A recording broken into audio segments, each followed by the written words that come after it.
You're about to listen to Tadpog. Tyler and Dave play old games. It's a comedy video game podcast. We would like to stress that the hosts are not experts and are really just very crass commentators. Seriously, this is an explicit podcast that happens to talk about video games sometimes. So please enjoy this pretty okay podcast with Tyler and Dave.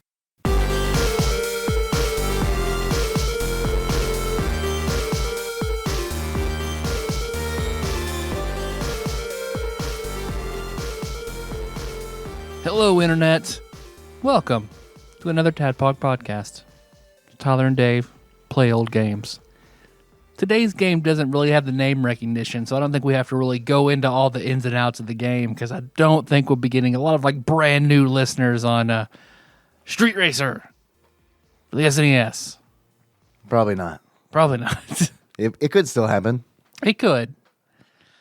I'm your bearded host, Tyler. That's all I got. What's up, Dave? Nothing happened? How was Halloween? Halloween. I saw Jack's crazy good Gara costume. Gara. How long did it take you to put that together? That's 100% Melissa. Yeah. Because I know. I figured. I saw it. 100%. I saw it, and I was like, I wonder how much Tyler had to do with that.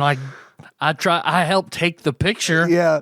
Other than that, because she was like, what do you want to be for Halloween? And I was like, I don't know. What do you want to be for Halloween? I was like, well, we could do a Tadpog one and then another one. When was this conversation? A few days ago. In relation to Halloween, when was it? Maybe 2 days before. That's pretty good. Mm-hmm. I feel like that's pretty good. Yeah, usually that conversation for me happens Halloween morning. And it's like, I don't really feel like... Fire truck? No, Henry knew way. School bus? Paint the fire truck yellow? School bus? No, Henry knew super early that he wanted to be the fire truck. I mean, for us. I thought you were talking about you guys did family costumes or something. We had originally talked about it. Yeah. But then, no, didn't happen. So were you going to be, what's her name? Tamara with the big I should have been. That would have meant Melissa was the puppet guy. Right. Or what if you could have been the puppet? That's true. Drawing lines on my face and just click, click, click, click, click, click. And then gotten paper towel rolls for arms and shit. That would have been stapled them together, tuck my arms in my shirt. Yes. Next just spin around and charge at people. But it looks really shitty. It has to. Especially next to Jack's really good looking Gara costume. Because Melissa did an amazing job. She's like, who do you want him to be? I was like, well, who could he naturally be pretty easy? His hair's kind of got a red tint to it. So how about Gara? Who? Right. Gara of the Sand. I even showed her and she was like, I don't really get what he looks like. So we looked at a bunch of pictures for sure before. She was like, this Avril Lavigne looking dude with the gourd? Yeah. It's why does he have a gourd? Well, then he keeps his sand in it for his jutsu, but it's not actually a jutsu he controls, it's his mother's love. So I showed her the first few minutes of the Gara and Rock Lee fight. Yeah. And I was like, she does not give a shit about this, so she will never care about any part of Naruto whatsoever. I was about to ask what her reaction was to that fight. Just kind of bored, looking at her phone, nothing. So I was like, if you don't get anything out of this, then I'm not even gonna bother with anyone in Naruto. Yeah, it's probably a good idea. She got to start from the beginning is the problem. Well, that's true. Yeah. Because she did a great job. 'Cause the other costume who's going to be Dennis the Menace. So is this the non-Tadpog costume? The non-Tadpog costume is going to be Dennis the Menace. Costume and then a non-Tadpog. But then Dennis the Menace, trying to get the red overalls. We couldn't find the right color red, so she's like, okay, well, I'll just dye some. I'll make some red overalls.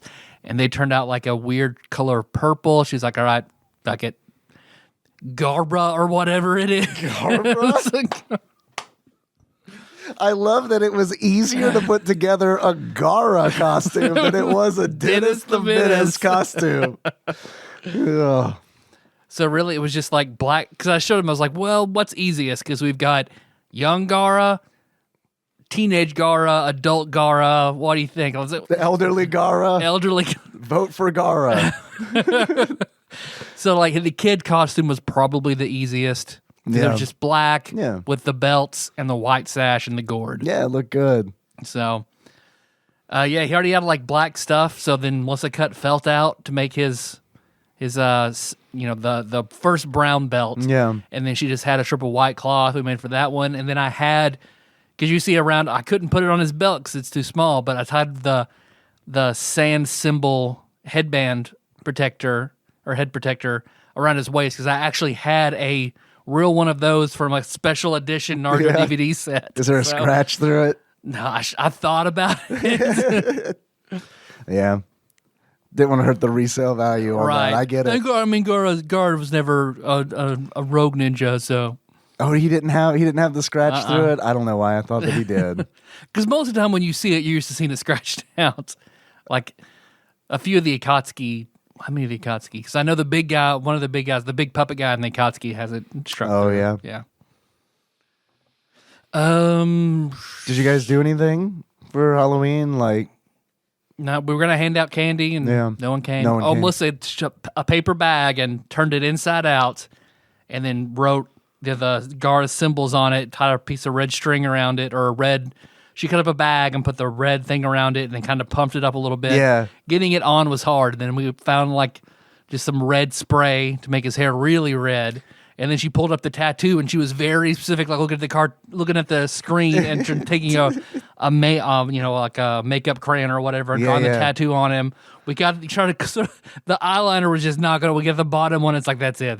We're gonna get to the top one. he wasn't having it? No. Getting all that stuff on his face took forever because he was not having it. Yeah. Taking a picture took forever because he was not having that either. Just wanted to keep moving, and then it was hard to keep the gourd on his back, so he just barely moved, and the gourd would fall off. So Did you put sand in it? Did a little bit and weighed it down. But overall, once we get the pictures, I was very pleased with it. It looked good. I was curious, like if you guys did anything because it looked really good. You know, it looked like maybe you were doing something or. No, just wanted to have a good Halloween picture for him. So at least here was your costume when you were one. When you were Garba. You were Garba. You were Gerba. Gorba Oshan. I know what it's like to get a 1-year-old to wear something that they don't want to wear for Halloween. He didn't mind most of it except for the gourd. He didn't care for. Yeah. Everything else was pretty comfortable. He picked up the headband protector for a while, but eventually it just gave up. He's like, all right, it's fine. Yeah. It is what it is, I guess. How was your Halloween? It was okay. It was pretty good. We went and got Vietnamese food and then brought it over to my mom's. Where'd you go? There's a restaurant here in town that has a wonderful name of Good Morning Vietnam. I thought I heard you talking about that. I have no idea where that is or anything about it. This is gonna be like super... all the servers are just like Robin Williams, like hair. Yeah, right. Yeah, that gives us different characters. Yeah. Like I would like the GD, please. Put me in the GD section. Do you have anything available? We have the 1 hour photo section available. Oh, I don't know. And like what's weird is like they changed the sign because the only reason I knew about it was because it's over by like Chick-fil-A, and I went out there for lunch like weeks ago. And when I was there, I saw this big red sign on that shopping center that's kind of like across the street, and this big red sign that just said Vietnamese restaurant, and I was like, "Fuck yes, great, I'm in." And Is it by Firehouse Subs? It's across the street from Firehouse. Oh, okay. I know what you're talking about now. Like if you continue to go down Olivet and then like take a left into that first shopping center, you know that Night Moves Club or whatever. Okay. It's in that strip. Okay. But like if I hadn't seen that Vietnamese restaurant sign, I never would have known it was there about it. because they've got a new sign now that it's totally illegible that says "Good Morning Vietnam," and I would be like, "Is that like a new Blockbuster or something? Like what is that? Good Morning Vietnam? I don't understand." So we brought that over to my mom's, and like she had a piñata that Henry busted open, and that's where he got his candy. Oh, okay, that's cool. He was bummed that he couldn't trick or treat until I was like, "You can stay up late." He's like, "Oh, cool, that's better. Oh, that's way better, trick or treat." I was like, You want to watch a scary movie?" He's like, "No, I don't." I was like, "Okay, well, what do you want to watch?" And he's like, "Oh, well, I guess I could watch Ghostbusters." And I'm like, "Yeah, let's watch Ghostbusters." So when we got home from my mom's, we watched Ghostbusters. He got to stay up 2 hours past bedtime and then fell asleep watching Ghostbusters, so it's like perfect. Put him in bed, and then Nikki and I watched 3 episodes of Tales from the Crypt, and then that was Halloween. It's pretty good COVID Halloween. Yeah, pretty good COVID As Halloween. much as it sucks that like this was like the best year ever for Halloween. Like 7 more years. yes, 7 more years. 7 more years. We'll have one on Saturday. Right in time for Jack to give a shit, but for Kenna to be over it for the most part. Yeah. No, that's true. Because, Henry will be 13, and it's like, or 12, almost 13. So it'll be borderline. It'll be borderline. Yeah. I mean, last time I went trick-or-treating, I was 14. And it was a very embarrassing experience. Yeah, because it's not fun teenager Halloween yet, so it's still the edge of kid Halloween. So yeah, I never had fun teenager Halloween. Oh yeah, Yeah, it's like when I was 14, I did trick-or-treating for the last time, and that sucked because like I went with my friend Drew, and we definitely got like a few people who were like, "Aren't you a little too old for this?" So we got that.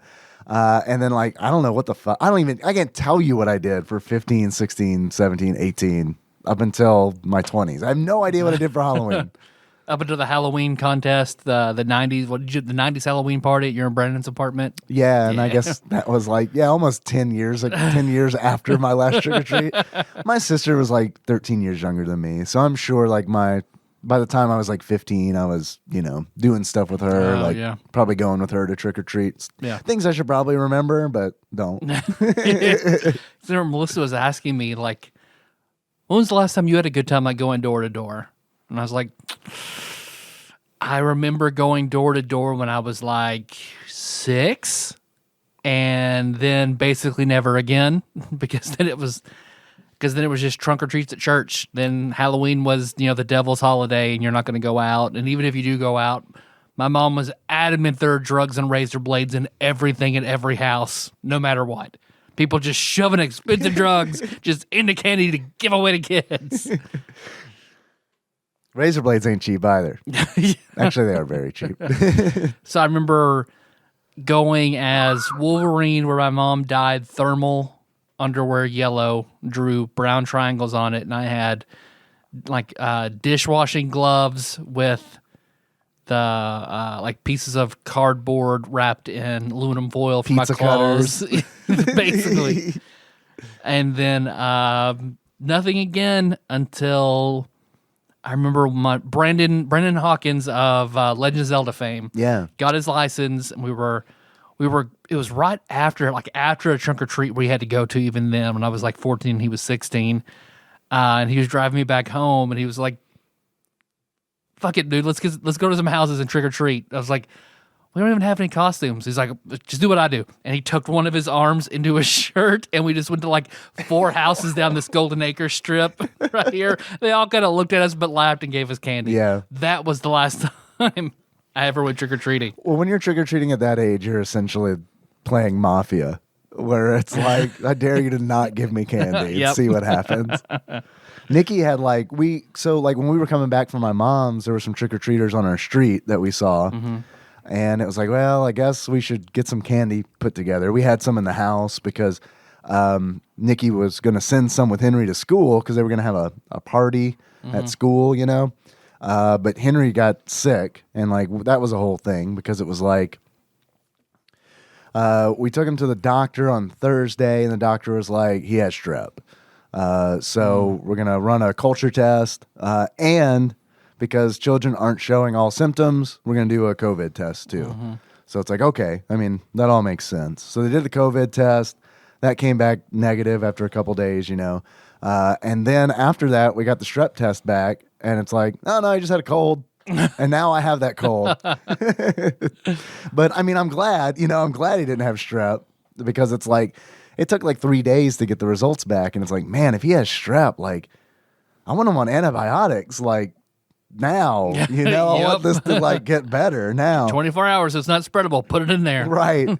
But Friday morning, because we took him on Thursday, and Friday morning, he just sprung out of bed and was like, he's fucking good to go. Mm-hmm. And it's like, oh, he's back. Yep. 100%. And now I'm at 65%. I still, anytime somebody talks about a COVID test, I still think about my sweet aunt who was posting memes about a diagram of the test, the nasal swab test, then with the caption of like, what if this is how they're giving you COVID on purpose? Well, this is a good question. I was like, yeah, what if that's what they're doing? What if Deadpool was Venom? Yeah, yep, what if? Unfollow. Wait a minute, is this the 616? Yeah.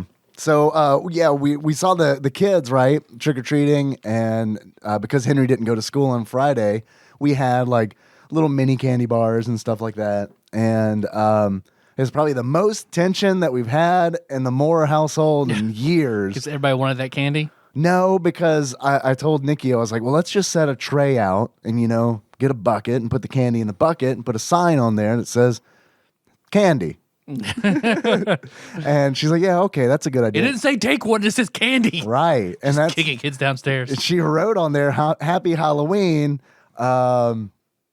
take a piece or something like that. And I was like, and she put it in the bucket and she showed it to me. And I was like, I made this disgusted face and pulled the sign out and tried to fold over the take a piece. And she's like, what are you doing? I was like, you don't tell them to take a piece. Take as much fucking candy as you want. It's Halloween. That's what they're going to do. Yeah. And it's like, I remember being a kid and it's like the houses where no one's there and it's like, take a piece of candy. And it's like, well, thanks for the bowl. Yeah. Now I was going to take one, but now I'm going to take all of them. I'm going to take all of it. Yeah. So welcome to America. Right. See, you should have done that and then called me and I would have dressed up as that guy from Earthbound who stands behind the bushes in Happy Happy Village for the vendor that it's the honor system you buy anything from. And if kids take more than one piece of candy, then I'll follow them around until they get back in their car. Nikki's like, is that Tyler with one of his arms tucked in from his shirt? That's just what he does on Halloween. Yep. I don't know. 1 arm man every year. So it was good. It was good. It was a good Halloween. We had no trick-or-treaters. We had like 2. And Melissa was disappointed because she's never just stayed there and really given away. She's always doing stuff with the kids. So this year we stayed and did it, and like no one came. We had like 2, and like one of the trick-or-treaters, it kind of sucked because like Henry saw them come up and he was like looking out the window and he's like, I want to say hi. And I'm like, don't say hi. Don't say hi. And he's like, why not? I was like, COVID, man. And he's like, yeah, you're right. And what I didn't say, but what he's probably thinking is, I don't want that giant thing going in my nose again. So fine, I won't say hi to these strangers. Because I would have figured we got a few of the golf cart people. Because there's this neighborhood off the road right over here, like by my grandma's house, where it goes back into a nice little subdivision.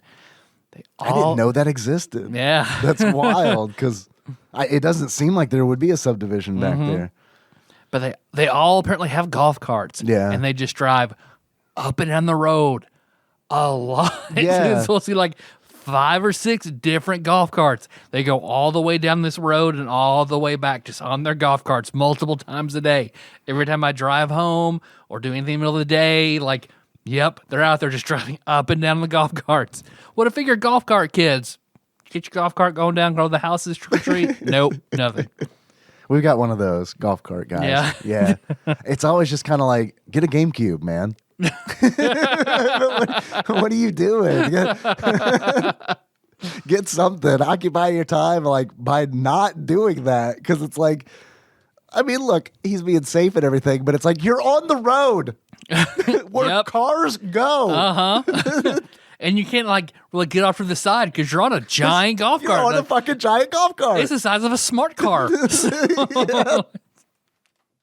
Yeah, it's the size of an ample European vehicle.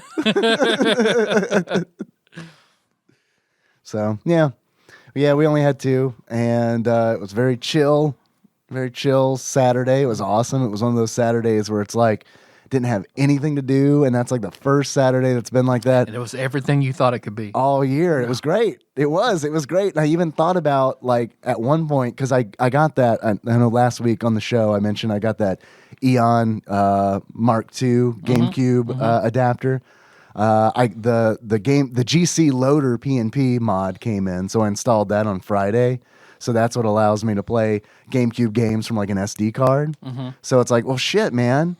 I could play Eternal Darkness, a game that I've wanted to play for a long time, and I've never played it. Yeah. It's a perfect Halloween game. I was like, I could fucking stream that. I could stream that on Halloween. That'd be a lot of fun. And then I was like, this is the first Saturday all year. Or I could sit here. Yes, exactly. It's like literally this is the first Saturday all year where I've had no plans. And weirdly, that's Halloween. So it's like, I'm not going to do that. Or you sort of plan to stay home because it's Halloween. Right. Yeah. It's like Josh and Nicole definitely aren't having a Halloween party, so Yeah, and that's years previous. That's what I've rented the banana costume and gone over there. I just need to buy one of those banana costumes at this point. I agree. Yeah. Just wear it. just whatever. Yeah. I think it's a good idea. Just roll a die in the morning to see if I want to wear it or not. I need a special D20 where the 20 is replaced by a symbol of a banana. Is it was it a gorilla peeled into death or a elephant stomped a peanut to death in Mary Tyler Moore when the clown died? God, I cannot remember, but I know the episode you're talking about. I think it was everyone else was laughing about it until the funeral, and that's when Mary thought it was funny. Yeah, I can't remember if he was peeled. Because it was one of the others, like he dressed up as a peanut and an elephant stomped him to death, or a gorilla assaulted him when he was dressed as a banana. But because they made a joke about, thank God he wasn't dressed as the other thing. We're in a real like banana or cheese Rocco's Modern Life thing. If you don't Which is funny. If you don't get that reference, listen to last week's episode. All right. Choctaw liked it so much he dressed as Rocco for Halloween. Yeah, he said that. That's awesome. All right, Mary Tyler Moore clown death is a search that I'm doing. The number one search that got people to our website. Chuckles the Clown is a fictional character on the Mary Tyler Moore Show, CBS 1970 to 1977. Wow, what a run. 7-year run. Wow, what a run. His character is best known for his off-camera death in the episode Chuckles Bites the Dust. Chuckles was known for his popular philosophy in verse, a little song, a little dance, a little seltzer down your pants. However, it does not say how he died, so let me click a link and dive further. Let's see. Here's the full Chuckles the Clown. It continues. His real name was George Bowerchuck, although Lou Grant refers to him as Chuck in the episode Who's in Charge Here? He had a wife named Louise, and this reads like an obit. He is survived by his wife named Louise and a daughter, Betty, who was briefly romantically involved with Ted Baxter. Yep. Okay. He portrayed a range of characters on his show, including Peter Peanut, Mr. Fee-Fi-Fo, Billy Banana. She can be anything at this point. I know. And Aunt Yoo-Hoo. You would think it would be at the top, right? Yep. You would think it would be at the top instead of having to dig around. But here we are. Why are these facts about a 1974 episode of the Mary Tyler Moore Show not more readily available? Come on, man. This episode was ranked number 1 on TV Guide's 1997 100 greatest episodes of all time. It should be at the very top. That was the number 1 best episode of all time? In 1997, according to TV Guide. Damn. I mean, it was a good episode. Clearly, I remember I'm mentioning it now. So. Yeah. All right, let's see. Here we go. At the parade, so he was in a parade, and Chuckles Bites the Dust, written by David Lloyd. Chuckles is hired as the Grand Marshal for a circus parade after news anchor Ted Baxter is told to decline. At the parade, he dressed as a popular character, Peter Peanut. All right. Tragedy struck when, quote, a rogue elephant tried to shell him, unquote, and he died from his injuries. News of Chuckles' demise results in laughter and joking in the newsroom, except for Mary, who was shocked by their response. However, at the funeral, everyone is actually overcome with grief, except for Mary, who stifles laugh after laugh during the eulogy. Well done, man. You remember that very well. The joke was like, thank God he wasn't dressed as a banana. Yeah. I've never dressed as a peanut for Halloween or otherwise. Don't do it. Don't do it. Well, there are too many rogue Western Kentucky elephants. The circuses are like done, right? Well, I mean, I went to that circus in Lexington. When was that? it was a few years ago. Jack was in the NICU, but all the girls were up there. So Melissa got like $1 tickets to some circus. Well, that tells you a lot, you know, where it's like, hey, man, please come to the circus. It's essentially like a podcast at this point. It's free, but we got a Patreon. If you want to, if you enjoyed the circus and want to donate, you can. Because I remember we went there and it was like, because it was basically an hour away from Louisville, so like toward Lexington, and it was just like in some like warehouse building in the middle of nowhere. There's a lot of that in Lexington. Yeah. So I remember we went in.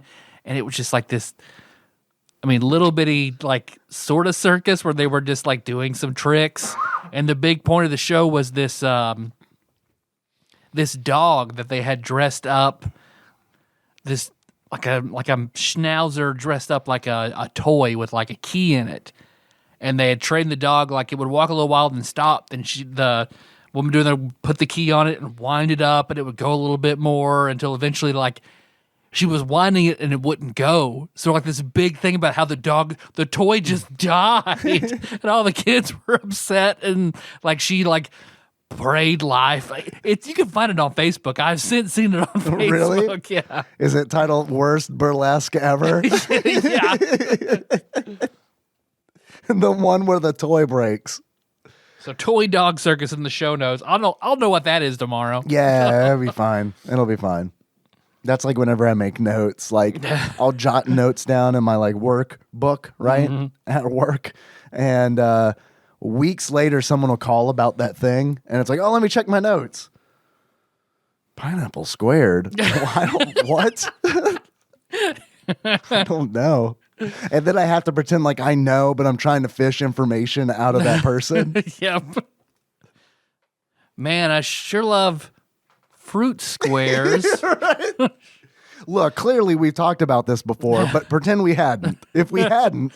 Do you love How I Met Your Mother or Psych? Since they have the pineapple contest. Man, Psych is a show I haven't seen like very much of at all. Neither have I. I've heard it looks good. You know, I've heard good things about it. It looks like I would like it if I would sit down and watch it. I've never sat down and watched it. Yep. Yeah, that's just, I don't know. Yeah, you want to talk about this game? I guess we can. Yeah. If you want to. Sure. I mean, we don't have to. This is our show. We can sure do what the fuck we want. Literally do what we want to, you know? Fuck yeah. It's our time. Yeah, it's our time. We can talk about more Mary It's the only time we Tyler generally Moore. get together in a week. Yeah, it's very true. Generally the only time we talk, period. We got to save it up. Oh, man. Speaking of shows, Truth Seekers is something I started watching. I've never heard of this. Man, it just came out on Amazon Prime. It is a Nick Frost, Simon Pegg thing. Okay. Where it's like a paranormal show that is like, it is funny, but it leans on the spooky side. So it's, I've enjoyed it so far. I'm not done with it. I don't know.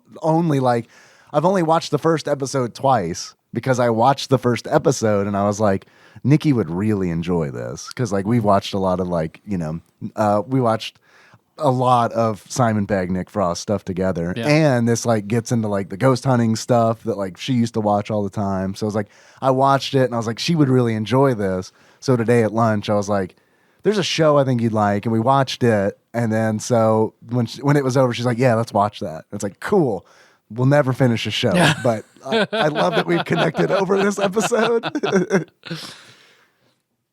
But I say Melissa and I start watching something together, but then we quickly stop. Like it's pretty much, oh, what do you want to watch for 15 minutes while we eat on YouTube before we go off and do something else? Right. Yeah, exactly. I honestly cannot remember what the last show that we watched in its entirety together. Because we used to do that shit all the time. All the time. Yeah. Now I don't even have Netflix anymore. So, you know, if we didn't have Henry, we probably wouldn't have Netflix, probably wouldn't have Hulu. Like a lot of those services, like I don't watch at all, man, like at all. And like what happens is like, I'll get a wild hair up my ass to watch something. And it's like, is it streaming anywhere? Fucking no. I guess I'll rent it for $4. And it's just like, why am I paying for these fucking streaming services if they don't have fucking Ghostbusters? You're right. And then, like, just as lazy as I am, I'm like, well, I've got it on DVD, but then we can't watch it in the bed, so bye. Yep. Oh, no. This is what Melissa and I did watch a few episodes of. They had a new season of Hoarders Buried Alive. Oh, no, it's Amazon. back. So it's like, back. Fuck yeah, I'm getting, oh, man, I'm getting fucking late at night hard. Put some Hoarders on. You're gonna get some treats. So we did watch somebody, like the Cincinnati area, like this dad, son, hoarder duo who were... A hoarder duo? Hoarder duo. The father and son were hoarders. Is it genetic? Have they found the hoarder gene? Maybe. Have they isolated that? They could have with these two guys. And then, because like the son had gotten a girl pregnant, the baby was in the NICU, they were having to bring back an immunocompromised baby into the house. Into the hoarder house. Yeah, and it was nasty. And then they had like cats everywhere in kennels. And so it was a whole big thing. Afterward... That's scarier to me than a haunted house. Oh, yeah. You know what I mean? That's real. 'Cause that's very real, right? It's like, if I fall asleep in this house, will I ever find my way? Because it was like the therapist came in to do a tour of the house, sees all these cats that are just covered in shit in the basement in their cages. And she's like, okay, well, I need to go.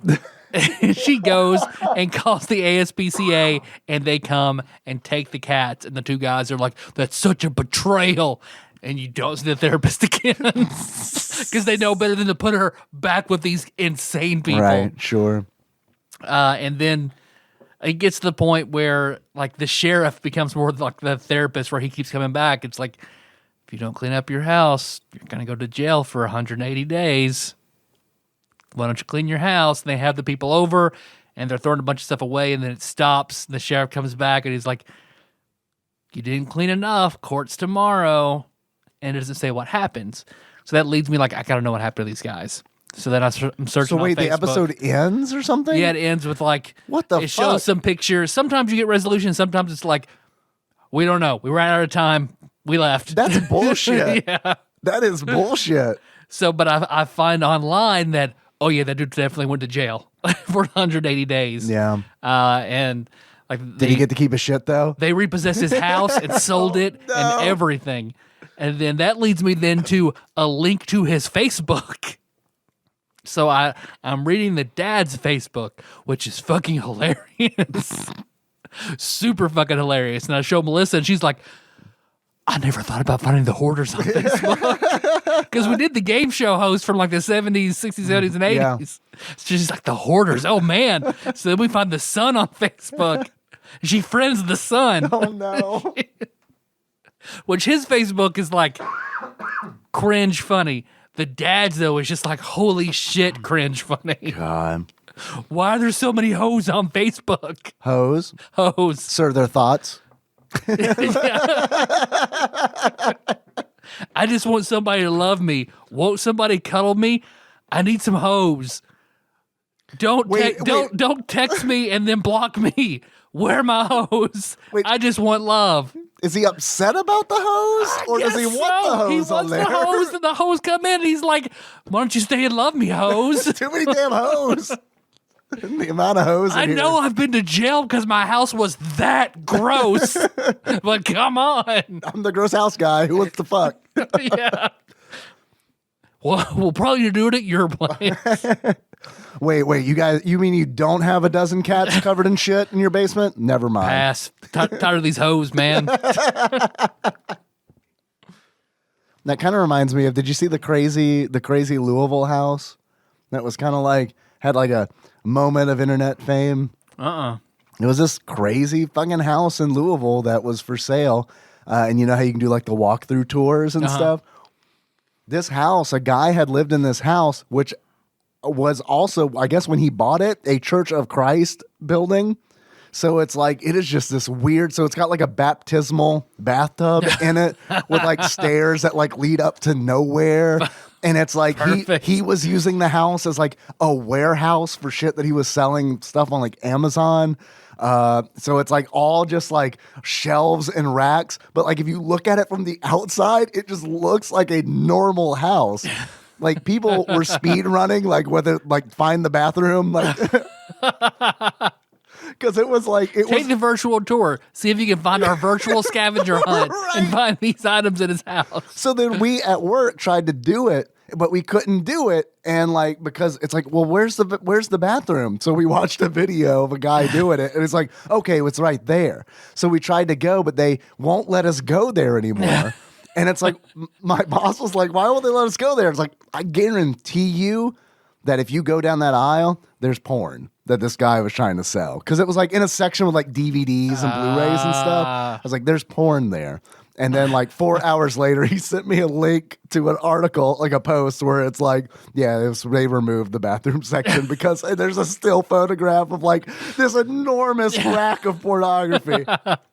Right next to the baptismal bath. That is the best place to go for your DVD porn, is just go buy it on eBay and Amazon. And you know what's the weirdest thing about it is like, right, first of all, yeah, you have the internet. If you got eBay, just go find it for free. It's there, readily available. But also like, it was crazy to me that they removed that from the virtual walkthrough because like, all of these DVD covers are like Girls Gone Wild and stuff, where it's like everyone's clothes. This is Sam Goody's back in the day. Why can't it be in a bathroom now? Right, exactly. Everyone's got clothes on. It's just obviously pornography. Like that Girls Gone Wild DVD, there was a girl in Murray on it. And I bought it from Sam Goody. I remember that. I was like, who's this girl? I watched the video. I work with her in the pharmacy. I remember that.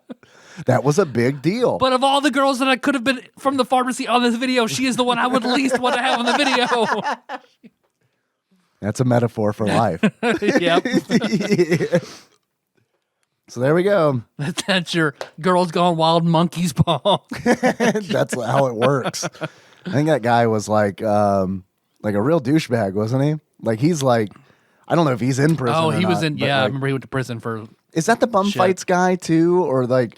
I hope not. Man, that's a whole lot of distilled energy in one person. That is a lot. That is a lot to deal with. Bum fights. I'm searching. Bum fights. Big violent pervert energy. Girls Gone Wild. Maybe it's a different guy. I don't know. There's a FARC comment. Girls Gone Wild meets bum fights. So that tells me that it's probably not related at all. Damn. Bum fights on Wikipedia. Bum Fights, A Cause for Concern, is a film produced by In Decline Films.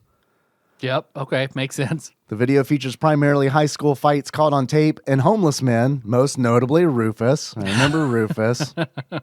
In the San Diego, San Francisco, Los Angeles, and Las Vegas metropolitan areas. It was produced by Ryan McPherson with friends Zachary Bubak, Daniel J. Tanner, and Michael Slyman. That's a good name for somebody who produced something like Bum Fights. Contrary to its title, the video does not depict homeless men actually fighting, but instead a compilation of street fights, not to be confused with street races, caught on tape, and homeless men performing in skits and stunts. Did Rufus get the Bum Fights tattoo on his forehead? I think that was him. Yeah. I remember watching that with Brandon. I remember watching that with both of you. You watched that with us? Yeah, I did. Man, I'm sorry. I don't remember that. Yeah. Anyway. We hadn't fallen in love yet. It's fine. That is true. I don't know if you'd shaved with my razor yet or not. Well, you hear that, Dave? I do hear that. It sounds like the sound of a recently tattooed homeless man driving some form of vehicle while slapping... Shopping cart. Yeah. Slapping out the sides. Slapping out the sides. Which, of course... Rufus handling one bar. We need a ROM hack of Street Racer with Rufus in it. You know, I kind of want to look him up and see what... But on the other hand, it's like I really don't want to. I highly suspect he is dead. Yeah. Yeah. Highly. Okay, yeah, I'm not going to look it up then. Go ahead, I'll look it up and then not tell you. All right. Of course I hear that, which ushers in a segment that we like to call Dave Reads from Wikipedia again. Street Racer is a racing video game published by Ubisoft or Ubisoft? Is it Ubisoft or Ubisoft? Always said Ubisoft. Me too. It's ubiquitous software, right? But like, I feel like every time I say Ubisoft, someone is like Ubisoft, and then I have this thing where it's like, oh yeah, you're right, and then I forget that conversation ever happened. So I'm gonna go with Ubisoft. Have you ever seen Ubi on YouTube? Sit, Ubi, sit. Ubi. Good dog. Ubi is hand. The characters are hands that talk. They have like little eyeball glasses on. And where is this on? It's on YouTube. YouTube. It's kind of old. Like the Syphil- the girls Syphil used and to Ollie? watch it. I mean, take the sock off, and yeah, it's Syphil and Ollie. Skid them. Yeah, if you were to skin Syphil and Yeah. Ollie, and Jack fucking loves it. He loves it.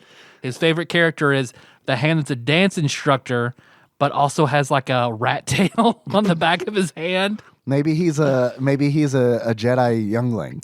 Maybe. It's Ubi? That's what it's called? Oobi. Ubi. O-O-B-I. Okay. I'll show it to Henry, but there's a good chance he might say, Dad, that's baby stuff, which is the thing Probably. which is the thing that he does say now. Yep. Kindergarten changes a man. We were singing some songs to him that, we would sing when he was like 3, and that's when we got that. It's like, that's baby stuff, and it's like, all right, man. Okay. Big old kindergarten boy. I'll remember that the next time you're whining about something that is not a big deal at all. Yep. Oh, I don't know, Henry. I'm pretty sure that's baby stuff. Right? Yeah, exactly. Hey, I lost a tooth. Oh, well, throw it in the trash can. That's baby stuff. Come to me when it's an adult tooth. That's a baby tooth, is it not? Street Racer is a racing video game published by Ubisoft for various systems. It was released for the Super Nintendo Entertainment System in 1994, Sega Mega Drive in 1995, and then here are some shockers: PlayStation, Sega Saturn, and Game Boy in 1996. Oh, this is the Game Boy. Ooh. And honestly, like out of those 3, PlayStation, Sega Saturn, and Game Boy, it makes the most sense on the Game Boy. Because it's like, here's some trivia. Okay, so Street Racer, a sprite-based Mode 7 racer, came out on the PlayStation in 1996. Twisted Metal came out in 1995. Okay. Yeah. So there you go. Yeah. And these games have kind of similar vibes, especially in like, we'll get to the different modes in Street Racer, but there's like a Demolition Derby mode in Street Racer. Which I could not watch you play. Could not Make watch you it. sick? Oh, God, yes. Yeah. The soccer and the Demolition Derby, like, nope. I kind of playing on my phone and just listening to you. I could not the look motion. at the screen. Yeah. Could not do it. Well, that's like when the game loads, like the title screen where it says da na na na, and it has like Street Racer, and it is just the courses just rotating around in Mode 7 over and over again. And my retro pride was just chugga, chugga, chugga, chugga, chugga, chugga. 2 people in chat were like, I'm getting sick. And it's like, okay, let's talk on the options screen. Yeah. Taking a note from Jim Power where several people were like, I'm leaving, I'm sick. 'Cause it was, man. Those 2 modes, and then, that intro screen is certainly something. Something. It also came out on the PC and Amiga in 1997. Oh, the Amiga, okay. The Amiga. I think that's like 97. I think that's like a year after Diablo 1 came out. So, I think. I'm not positive. I mean, you can't do that.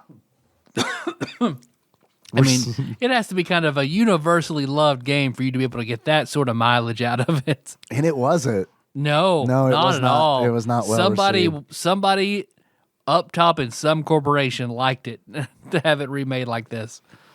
It was marketed as a, quote, cross between Mario Kart and Street Fighter, end quote. The go-kart... No, not at all. Yeah, right? No. The go-kart themed game... Mario Kart and Road Rash. Road But Rash... Mario Kart and Street Fighter, no. Well, I think the Street Fighter comes in from the fact that E-Honda's in the game. Unofficial Kmart, E-Honda is in the game. Yeah. E-Saturn, E-Toyota, E-Mazda. Saturn's pretty good. I forgot about Saturn until like someone on my street bought a house that was for sale. Oh, what's ever Jupiter? Uranus. Dude, I fucking forgot about Saturn. I was driving to work this morning and I was like, oh, that house sold. And I was like, is that a Saturn in the driveway? Do they even make those anymore?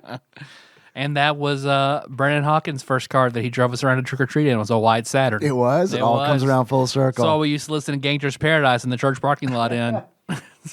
Let's end this show. It's bookended perfectly by Saturn. The go-kart themed game combined racing with comedy.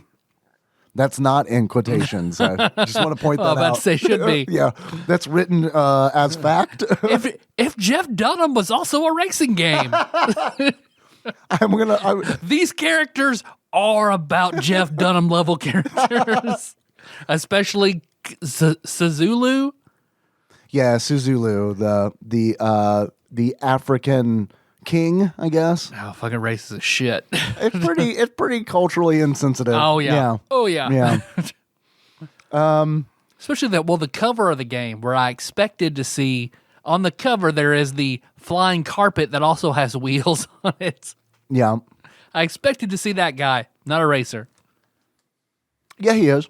Who is he? Yeah, he's. Did I miss him? Yeah, he's like the first racer. I can't remember his name. It's like Paja or something like that. Oh, I thought he was like a little redneck dude. No. To me, he looked like a hillbilly. Gotcha. Yeah, no, he's like, he kind of looks like if the Sultan from Aladdin fucked Papa Smurf. Like that's kind of what he looks like. Yep. So I want to. Do you know how I can become like a Wikipedia editor? Like, is that like a hard thing to do, or? We can ask a friend of the show, Aaron Carpenter, because he's one of the top editors on the Game of Thrones Wikipedia. Well, maybe he can help me because I want, after it says the game combined racing with comedy, I want a citation needed. And beat 'em up influenced violence. I think that's where Road Rash totally comes in. I agree with you. It's if Road Rash were a kart racing game that they then were like, Street Fighter's hot, let's make questionable decisions about the cultural how we treat the cultural range of these characters. Because this game, I feel like it could have been more than it was. It could have been with the right marketing. But Street Racer is such a bland fucking title. Like bland ass shitty title on purpose, and they're trying. Yeah, I just feel like that was. It has to be They're trying to cash in on Street Fighter. See, and that was such a bad move. They're trying to cash in on Street Fighter and Speed Racer because it's like if you look at the logo, and we talked about this in chat. My immediate thought is Street Fighter because the logo is like it's the fucking Street Fighter logo with speed lines on it. Yep. I mean, they use that same like orange to yellow gradient on the letters, and it's like this swashy kind of like these swashy brush strokes to make up the letters. It's very much like trying to trick grandmas into like picking this up for their can't build a dynasty on grandma mistakes. I've said it 100 times. The game was a success on the Super Nintendo and Mega Drive and received mixed reviews across the other platforms, which is not a huge surprise at all. If they had gone something quirky and new instead of trying to cash in on the popular other games, like this game, I feel like could have been more than it was. Like instead, they struck a shitty middle ground and came out on the bad sides of both. Like fuck the marketing and what they tried to do with this. The marketing is really bad. When I was researching this game, I ran across an ad that I know that I've seen a million times as a kid and never really realized that it was for this game. It is an ad where it's like a crash test dummy, like going through glass, like coming at you, like going through glass. And it's like a realistic photograph. And it says, this was not a windshield. This is a television. And it's like it's like, oh, okay, I get it. Crashing in the game. Yep. And it's like, so you've got those ads. And then you've also got these ads that I found with like, really poorly drawn renderings of the characters to the point where I was like, is this real? where it's like they give an introduction of who they are, and it's like there's one for Helmut, the World War I German driver. Paul Korn had a great quote about him. He did. What was it? That he Don't put me on the spot. He looked like who was it? Hitler crossed with a California raisin, maybe. California raisin was definitely in there, Yeah. for sure. But like the ad was like this crappy drawing on like this flat like yellow color, and it's all written in like a cheesy German accent. Like it looks like Mad Magazine circa like 1987. Like they were like, we need to fill a page with something like real fast, like super fast. What do you got? And it's like, well, we got this, I guess. Yep. Because I could tell they put a lot into the design of the racers, but then cashed. And that's just where everything went, and then cut short on everything else. And even like you're right, the Mad Magazine style characters, like. Which I like Mad Magazine. That's not like they're fucking racist, but it is that sort of, it's that sort of style. I mean, I feel like you hit on the head with that 100%. I was thinking about it last night because it really did make me think. Like there are parts of it where it's like this kind of like does have like Mad Magazine vibes, where it's like, okay, so in middle school I liked Mad Magazine, but I can't imagine going back and reading those now as an adult and being like, this is really, really funny. And I feel like that's also what this game is, because it's like, I very well may have thought it was funny if I played it in 1995 on the Super Nintendo, but it's like now I definitely don't. Now it's like I'd rather play a good game than it kind of like suffers some Clay Fighter syndrome a little bit. Yeah. Where it's like, well, you made a game that's pretty mediocre and you were using like humor in quotation marks as like a crutch to like elevate that game, which I feel is totally what Clay Fighter did. Yeah. But I also this game's just not as funny and creative as Clay Fighter. It couldn't hold up. No, it's really not as creative as Clay Fighter. I think it's a better game than Clay Fighter is. I think it's designed better. Yeah. I don't think this is a bad game. I really don't. I'm with you. It's not a bad game. I don't think it's a good game. I think that this is like a solid C game. Yep. And it's C- or C+, depending on like what kind of games you like. Yeah. So for you, maybe it's a C+. For me, it's a C-. Maybe. Because you're good at racing games. Like I'm not. Like I played. You watched me. I played through 4 or 5 courses, and it was like, all right, I'm good. Yeah. I could not play. I tried to play against Helmut. Yeah. And like got fucking smoked to shit on easy on the first course. And you were like, switch to surf. Yeah, switch to surf. And then I fucking dominated. So we talked about Helmet, and you mentioning surf makes me feel like we probably need to go through these characters a little bit, since they are probably the most like... They're the draw of the game. They're the defining feature of the game. Yeah, Surf is who I like to play as. She is an Australian teenager and the only playable female character in the game. Yep. And I wanted to play as her because I wanted to play as a good all-around racer. I wanted someone who was like, she's not straight down the board average, but she's very, very close. Yeah. And it's like, I feel like if I play as the most average character available, I'll get a better feel of the game. But her portrait is the least comical of everybody. If there were to be a female character playable on like Streets of Rage, it would be her portrait.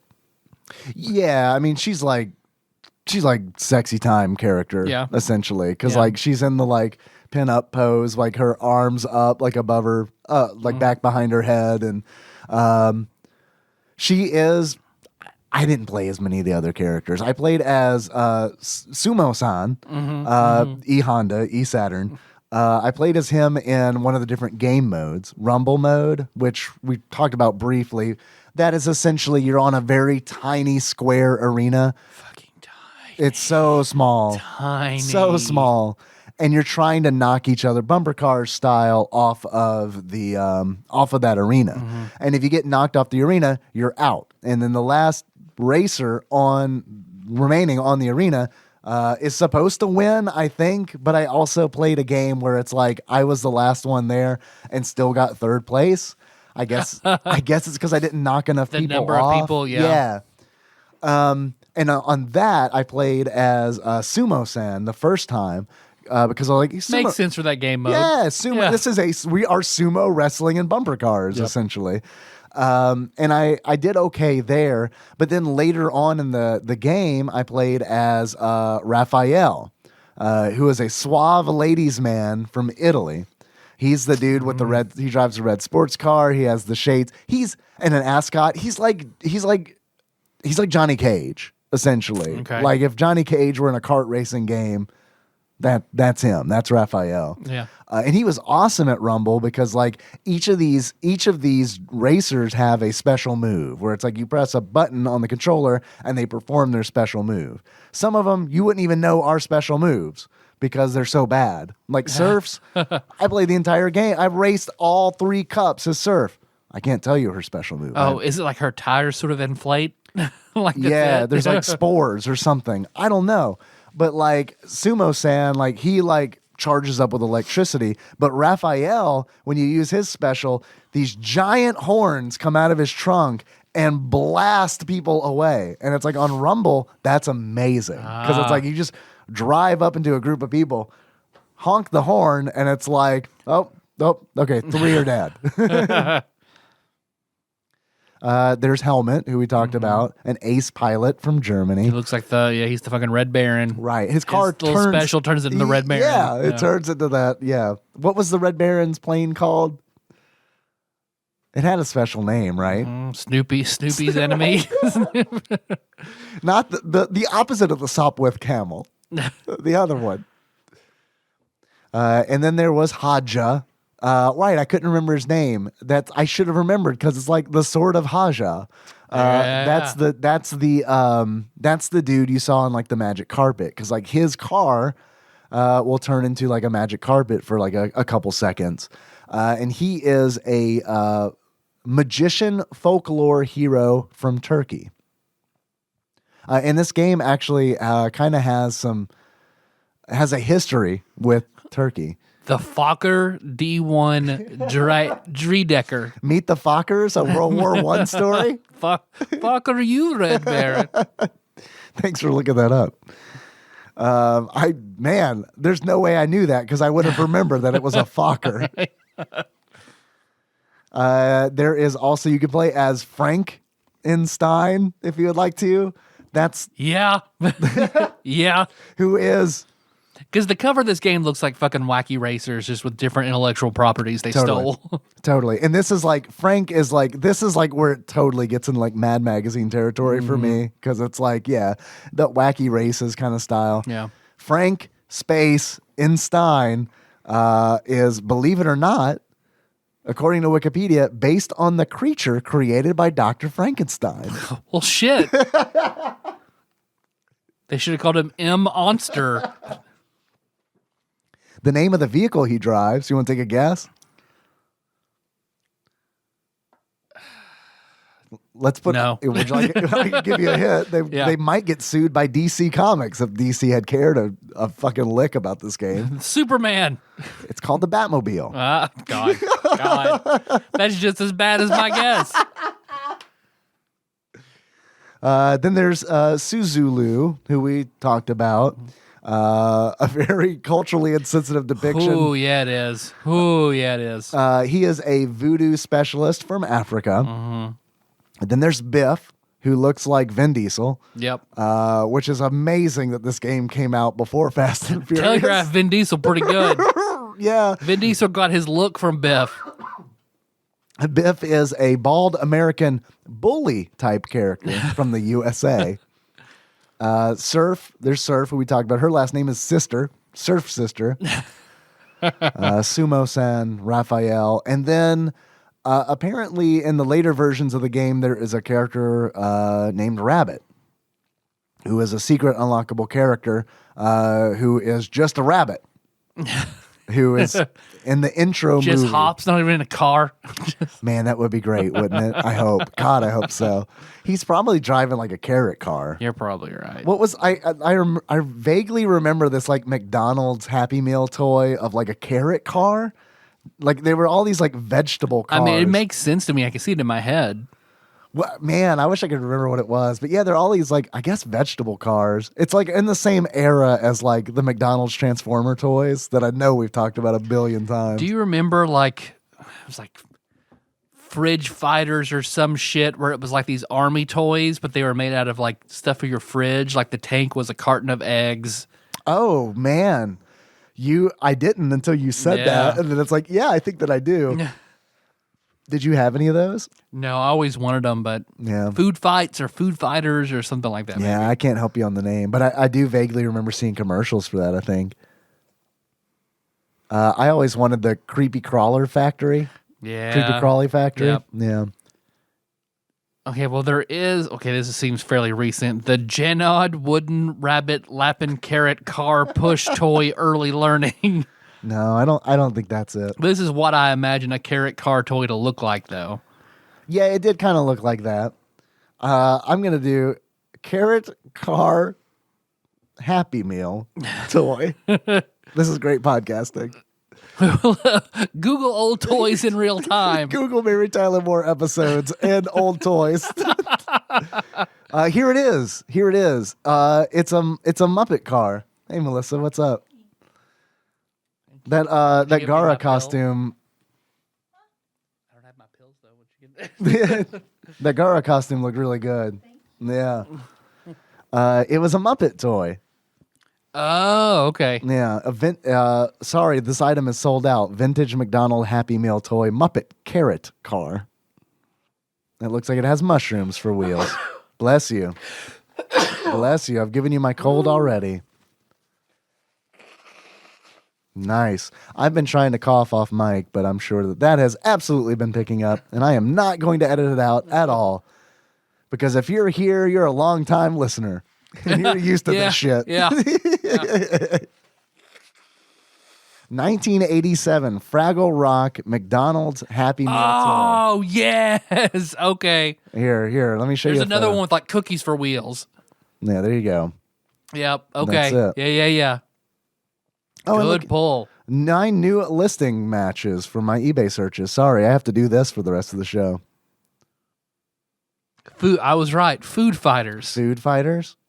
I'm sorry, I think you're thinking of Foo Fighters with Dave Grohl. These all look like Dave Grohl turned into different foods. Man, I'd totally be into that. I don't even like him that much. This is Ham Grohl. Man, perfect. Sweet cake Grohl, and it's sweet cake made to look like Dave Grohl. Okay. With Little Debbie Christmas Tree Grohl. Man, I could buy one of these 1987 Fraggle Rock McDonald's Happy Meal toys, Gobo and Carrot Car for $3.49 plus $2.50 shipping. All right, not In bad. new condition. It's in the bag. All right, that's not bad. All right.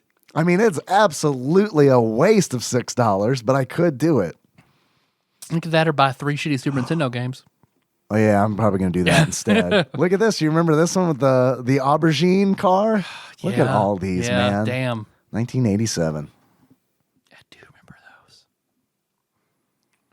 Fraggle Rock. That's a show that I don't remember much about, honestly. I remember watching it. I remember watching it too. I remember that the big ass dog has been Yep. on Sesame Street where Jack cool. will watch it. Oh several wow, times. Yeah. on Sesame Street like recently. Yeah, he like tackled Mr. Noodle. Oh right, yeah, Mr. Yeah. Noodle. I remember you telling me about Mr. Noodle. Mr. Noodle can't do fucking anything. Fucking stupid Mr. Noodle. Stupid Mr. Noodle, baby stuff. What was that dog's name? Like Scroggins or something? Kyle Scroggins, I believe. Scroggins, the dog from Fraggle Rock. What do you smell, Kyle? What do you smell, Kyle Scroggins? Oh, those darn Fraggles. Get him, Kyle Scroggins. Google searching dog from Fraggle Rock. Can this just be the podcast from now on? Just us Googling shit? Google shit you really want to remember. What's something you barely remember? Let's see if we can find it. Sprocket. Sprocket was the dog's name. Ah. Also the Mike That's Myers. I had some of the same letters in there. Was Sprocket the schnauzer from the circus? I wanted to say Rufus, so you're better than I was. You remember when Rufus from Bum Fights fought Sprocket from Fraggle Rock? Thank you, my dear. You got some pills there? I do. I got some sleepy time meds, which I was frustrated because so I went Wednesday to get my prescription refilled. I'm out of refills. Fuck. Okay. So I get my telehealth appointment the next day, get it refilled. They're like, all right, we'll send it to your pharmacy. Okay, great. I get off work, go to the pharmacy. No, they don't have anything. Of course they don't. They never do. Okay. So next day when I go back Friday's super busy. I don't get a chance to call.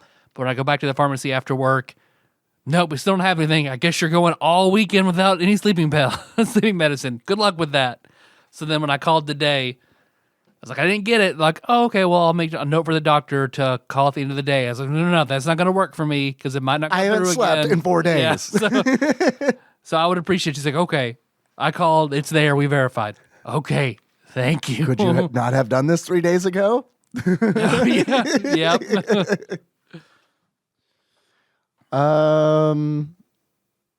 Street Racer. Street Racer. Made of all Fraggle Racers. Please, God, I play a Muppet Racer. I played the shit out of a Muppet Racer. From all the different Muppet like franchises, you got like Dark Crystal, and you got like. See, I was thinking make Fraggle Rock like Micro Machines, so it's little bitty Fraggles in a big ass world racing around their vegetable racers. What about dozers? Can you play as a dozer, or do you build tracks as dozers? There you go. The building mode is yeah. dozers, where you build your own track. Man, someone wake Jim Henson up. We got an idea. Any necromancers listening, let's bring back Jim Henson and do this. Yeah, if there are necromancers. He re-inherits the rights if he comes back as an undead being, correct? Street Racer. Street Racer. Street Racer. Despite looking like Mario Kart, I don't think it controls like Mario Kart. No. I think it controls like a proper racing game. It's very tight. Mm-hmm. Too tight, in my opinion, almost. It controls so tight, and the tracks are very small and very basic. Yeah. That part I did not like. Yeah, the course designs, it is very basic. Even like in the silver and gold cup, the higher up cups, they're still pretty boring and predictable. Because we're on the bronze cup, there was like that beach stage where it was just like press accelerate, hold left till win. Pretty much. That was You don't even have to stay on the the track course. was. Yeah. You can go in the water if you want. It's It was fine. fucking ridiculous. Yeah. And it also, I thought it was very easy. I know like the default difficulty was on easy, and I did not really realize that until I got through all the cups. But it was, it was very easy. Like, it was essentially just drive around leisurely in first place. That's why I saw you like, man, that was easy. I've never played this really before, and I just got first place handily. So I sat down. All right, I could probably breeze through this. Got fucking smoked the first like 4 races on the first track on easy. You were also, for some whatever reason, jumping I don't know why constantly. I kept jumping. That's also true. Because I was like, why are you jumping? And you're like, I don't know. I'm just pressing accelerate. Do you not do that? No, that's not how the game is supposed to work. But once I switched to surf, totally different story. Totally different story. And I didn't really honestly realize that there was that big of a difference. Mm-hmm. There's a cheat code you can put in, which I didn't try, but there's a cheat code that you can put in to max out the stats for a racer. I probably should have tried that, but truly, like once I got through all the cups, it was like, yeah, it's like I'm done. I probably needed to, because I tried. There are 4 different difficulties. There's easy, medium, hard, and crazy. Mm-hmm. And someone in chat was like, try crazy. And I was like, okay. And it was fucking crazy. It was very difficult. I did it in high school. Hey! Waka, waka, waka. Fonzie. Okay, Fonzie drives a giant pizza box car. Oh, man. Or a rotten tomato cart. There you go. Perfect. And every time he crashes... Gonzo rides a chicken. Oh, yeah. Oh, yeah. Upside down. Kermit's in a log with his banjo. On a rainbow. Oh, yeah. There you the go. Rainbow Connection. He drives the Rainbow Connection. All right, let's keep this going. Miss Piggy, people just carry her.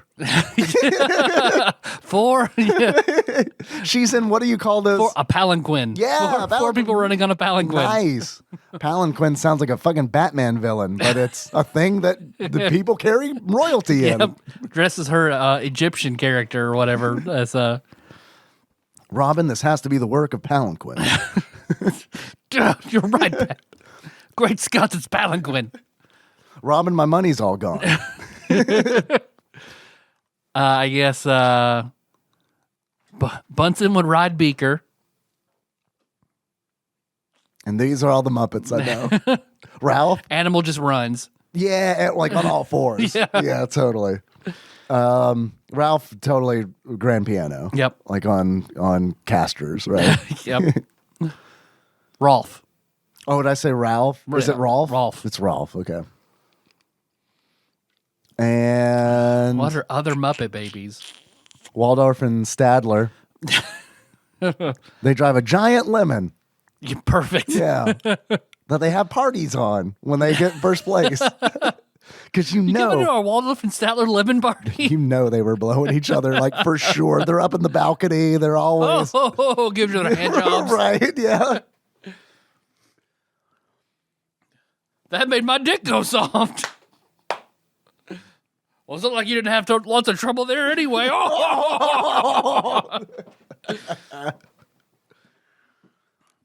And then you have Nanny, just a giant pair of legs running down the road. She's an obstacle. She's like the lava in Bowser's Castle courses. Or like in Mazin's Saga, where you have to fight the giant feet.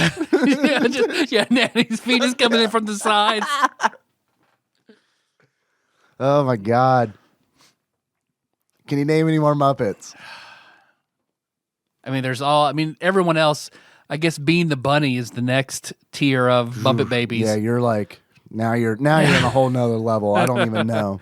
He was introduced in later seasons and was not very popular. Bean the Bunny. He's in, you would recognize him from A Muppet Christmas Carol. Oh, okay. I think he's Tiny Tim or something in Muppet Christmas Carol. Who was the little shrimp guy? Who's the shrimp Muppet? Shit. Damn it. And Rizzo the Rat. We've entered the Muppet zone. The obscure Muppet zone. Swedish Chef, of course. Yeah, Swedish Chef. Gotta have the Swedish Chef. Sam the Eagle. Sam. I forgot about Sam. He just flies. Exactly. What is a Swedish Chef? What is he like? What's his view? What's his mode of transportation? A meatball. A meatball? Yeah, Swedish meatball. Like he just rolls around. He's standing on it like he's rolling it. I love it, like a bear on a ball kind of deal. Yeah. All right. Okay. Let's make this happen. And then Steve Martin, like classic Steve Martin with the arrow through his head. Of course. Yeah. He is alternate skin. He's DLC for Kermit. He's the alternate Kermit skin. I guess there's Scooter and Skeeter.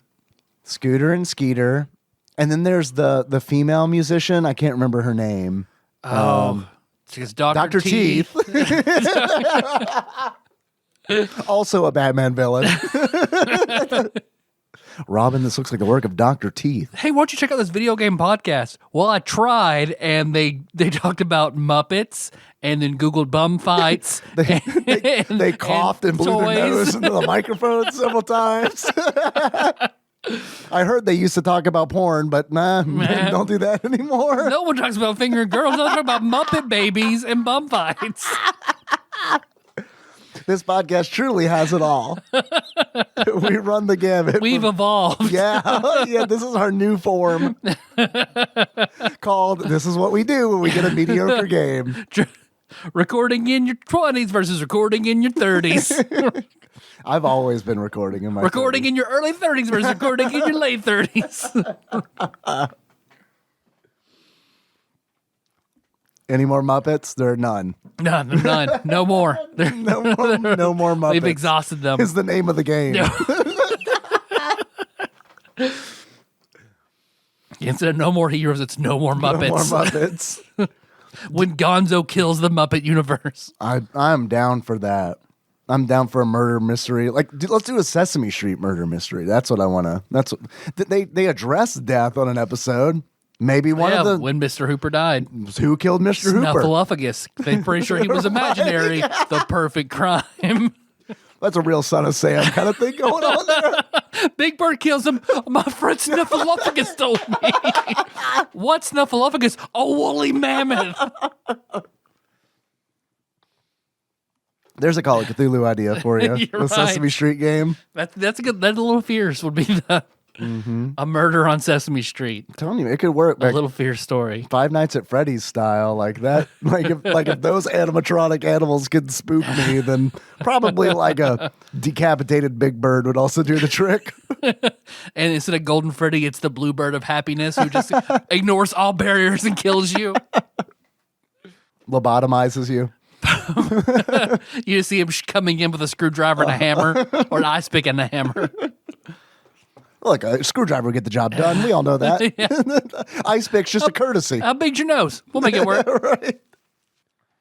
Street Racer. Street Racer. I mean, that's about all there is to say about it. That's pretty much it. Really. Yeah, that's pretty much it. I don't know if there was a break, and I don't know if there's a brake button in the game. Yeah, I didn't try Honestly, that I either. have no idea. I just let off the accelerator. Yep. Press L and R to do your attack. Yeah, which that's where the road rash comes in, Yeah. where it's like you press the L shoulder button and you attack. You do a melee attack to the left. Press the R shoulder button, do a melee attack to the right. Which, I mean, truly, like, we haven't seen a game on the Super Nintendo that is like Road Rash. It's true. So this game has that I going thought for this it. game could have been something. I feel like it had some potential. Road Rash is so much better, though. Yeah, it is. So I love Yeah. Road Rash. I mean, a lot of that's nostalgia, but also like, I don't Hey, know. on Brandon's man. blue Game Gear, I put the shit on a Road Rash. Road Rash. Yep. Big fan. Do you have any achievements for this game? I've got a couple achievements that came in from Twitch chat. The first of which comes from John, and that is Yeet Racer.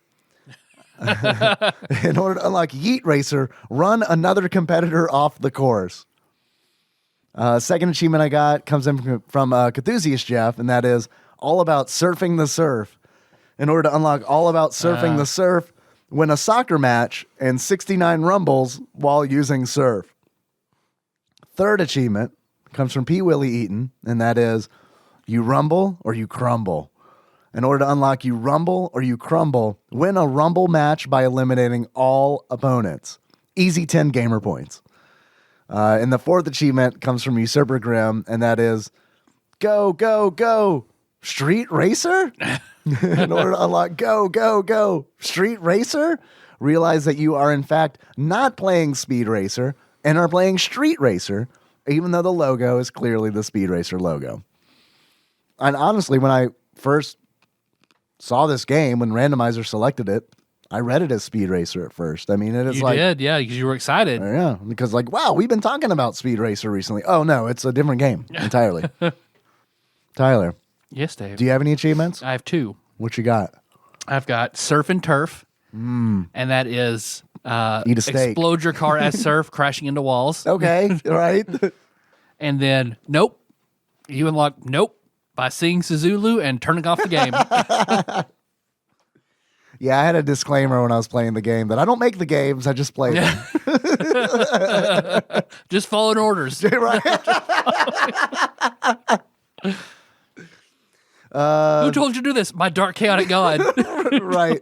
Which is the pitch that I give people when they come into the Twitch channel. They're like, what's this all about? Well, we made a god. It's the will. It's the whim of a god of my own creation.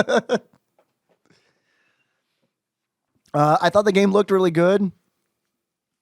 I think it looks really good. It does look good. I think the It backgrounds does. look good. I think the characters themselves, you know, despite them being pretty insensitive from time to time, Yeah. are yeah. pretty well animated They are. and well drawn. I think the music is good too. John pointed out that it's not just 20-second loops or like full tracks, Mm-hmm. and it's like that's really nice. They do reuse those tracks.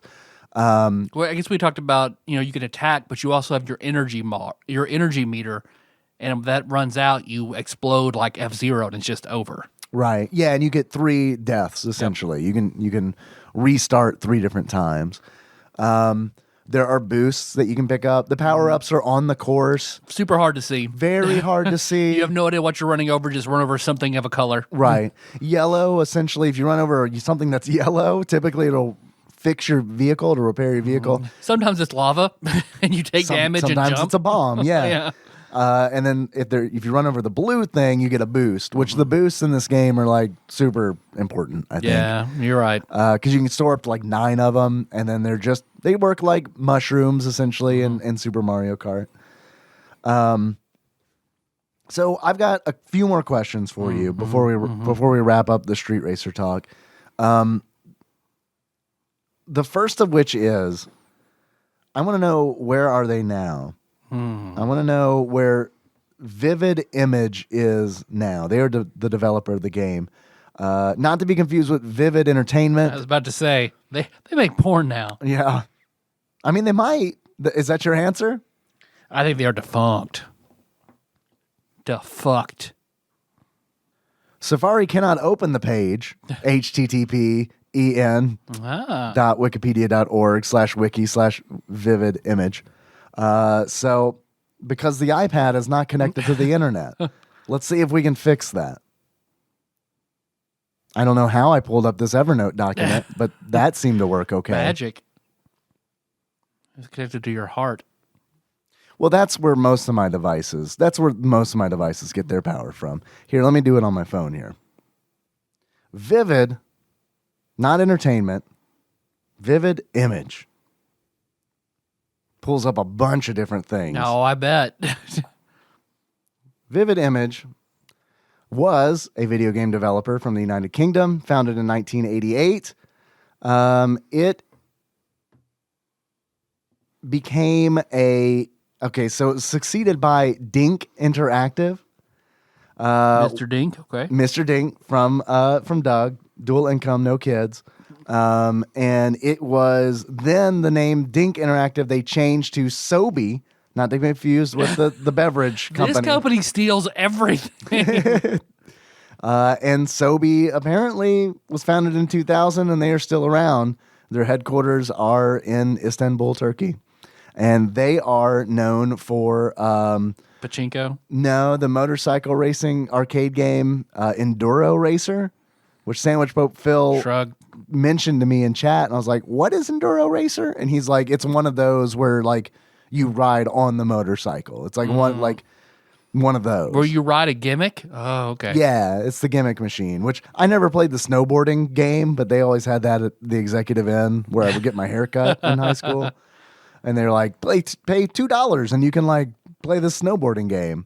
And it's like, I'll just watch this kid do it. That looks pretty good. I'll just watch it. I'll just watch the kid do it. Like that thing in the mall, the interactive room or whatever, that you'd watch the video and the thing would shake. Oh, like the Flintstones ride at Universal? Yeah. Yeah. Got any more questions? I do. It depends on depends if I can get my heart internet connection working or not. I want to know how much this game is, Tyler. How much do you think Street Racer is for the Super Nintendo specifically? My gut went $9.75.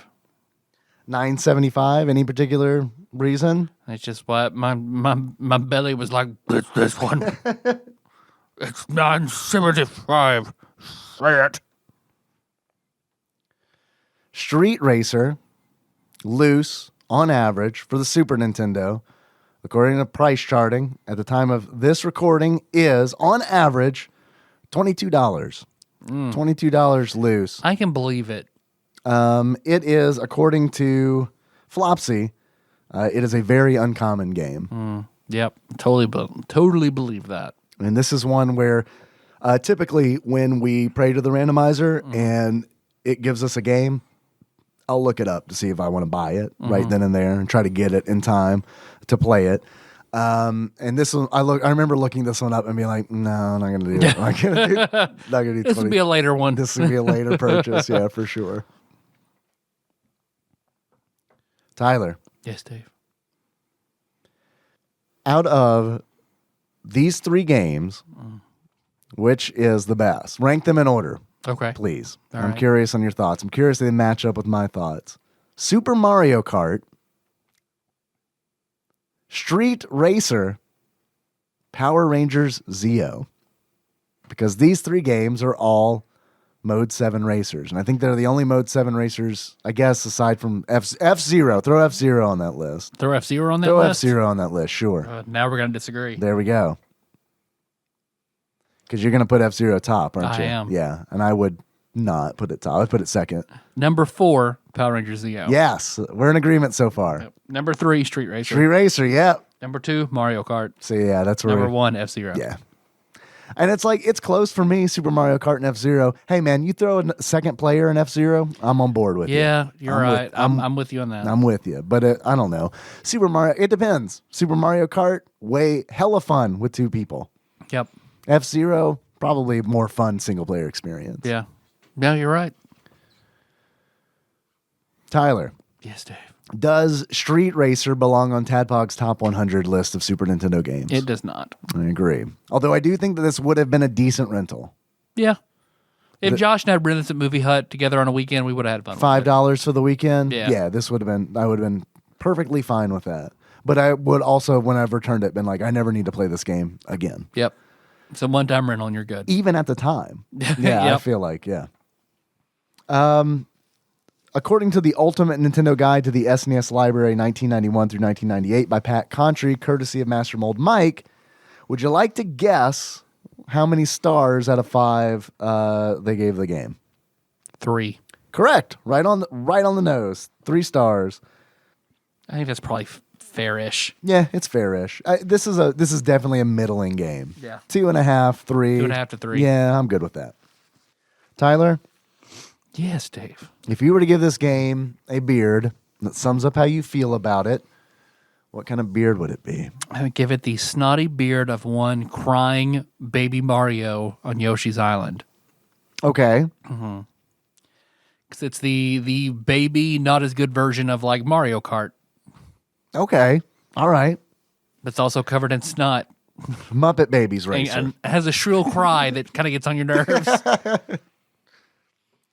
Tyler, Yes, Dave. if you were to give this game a pair of glasses that sums up how you feel about it, what kind of glasses would you give it? I would give it the sort of swirly glasses from those birds that come in and swoop down and take baby Mario, Yeah. when the timer runs out. Yeah.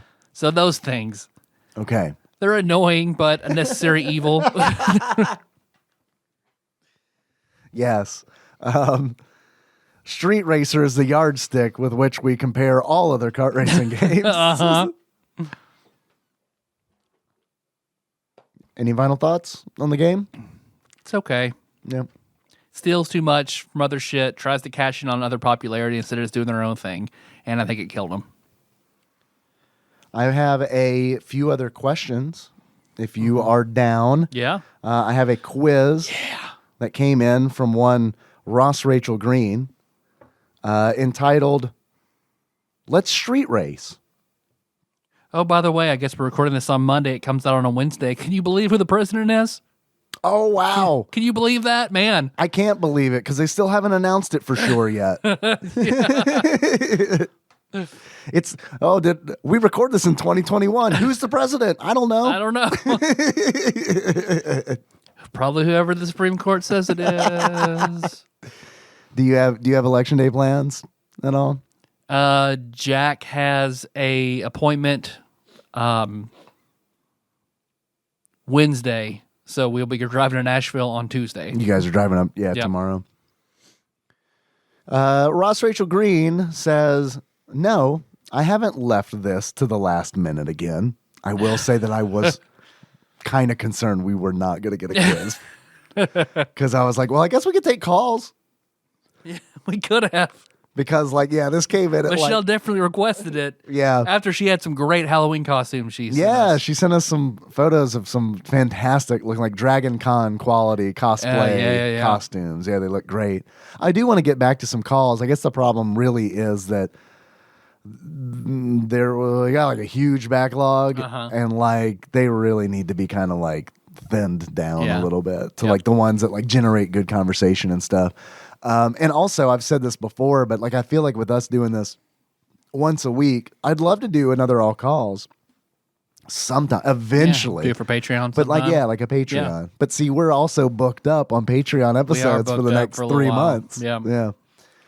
You do a bonus all calls. That way you still get a game content or something during the month, and then we could do a bonus extra month all calls at some point.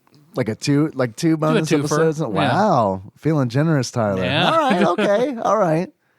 Ross continues, I blame being at a shooting competition that the club keeps inviting me to, and not just out of pity or for eye candy, though mostly for eye candy. I was about to say, you sure, Ross? You sure? It has been... I've seen your balls, man. It's probably why you're there. Pretty good balls on a scale of 10. Yeah, What kind of... Guess got those 3 balls. Got that one with the tumor on it. Yeah. Looks like I look at the old tri-set. What kind of beard would you give us Ross's balls? Like if Blinky from The Simpsons had a beard, one of those? Yep. Like if it like a mix between Charlie... If I were to give it a pair of boobs, it's the 3 boobs from Total Recall. Starkish Charlie meets Blinky. That tuna fish had a beard, right? He had a beret and glasses and a beard, didn't he? He was like a beatnik tuna, wasn't he?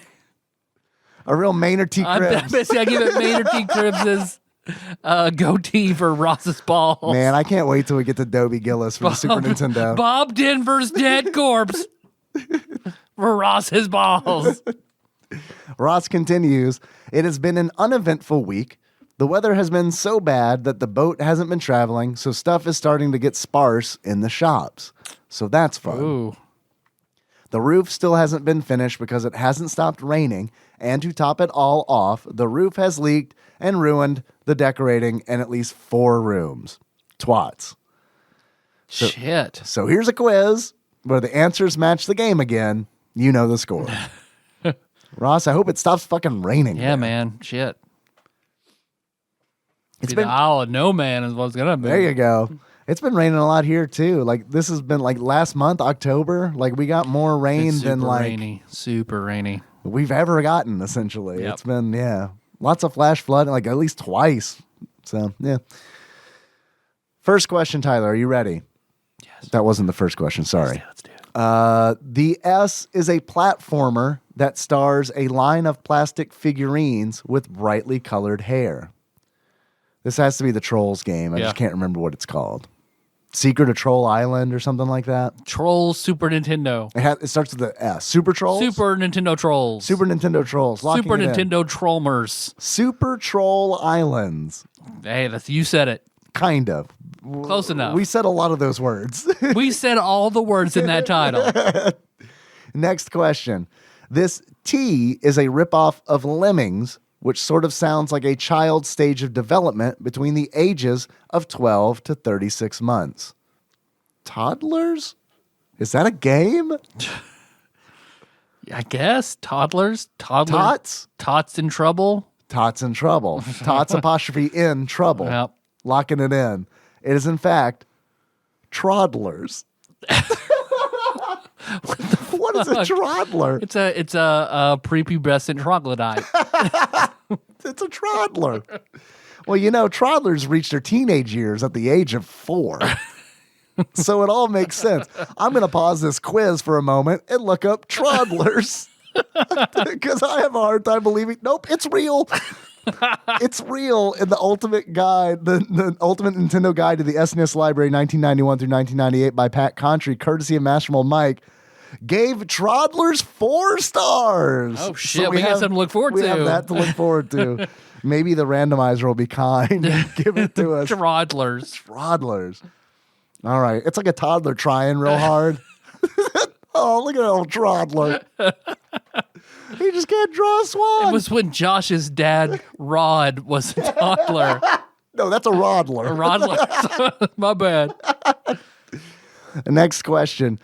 This R is a one-on-one fighting game whose pre-rendered graphics were basically the only thing going for it. This R is a one-on-one fighting game whose pre-rendered graphics were basically the only thing going for it. Any ideas? It's not Killer Instinct. That's with a K. It's with an R. It's not Donkey Kong Country because that is not a fighting game and does not start with R. It's still not Troddlers. This is Roddlers. the dad fighting game. Rage, fighting, rage and fight. Rage and Fight, locking it in. It is Rise of the Robots. Never heard of it. Nope. Next question.